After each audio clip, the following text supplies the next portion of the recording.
با طلوع عطر ماه رمضان کن شکر خدای مهربان.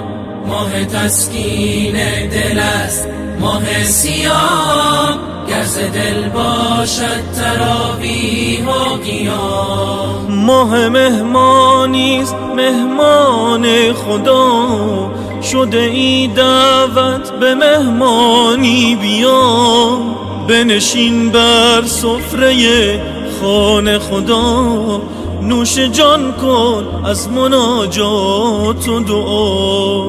با طلوع عطر ماه رمضان کن شکر خدای مهربان. ماه تسکین دل است ماه صیام، گر ز دل باشد تراویح و قیام. روز درمان است بر هر جسم و جان، می شود با روز جسمت پرتوان.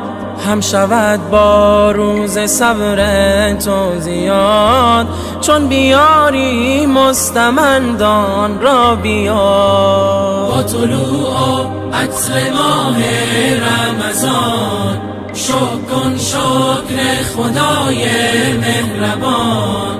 ماه تسکین دل است ماه صیام، گر ز دل باشد تراویح و قیام. روزداری حکم شرع و سنت است، جزو رکن دین برای امت است. 11 ماه غرق بودی در گناه، فرصت است 1 ماه که برگردی به راه. روزداری حکم شرع و سنت است، جزو رکن دین برای امت است. 11 ماه غرق بودی در گناه، فرصت است 1 ماه که برگردی به راه.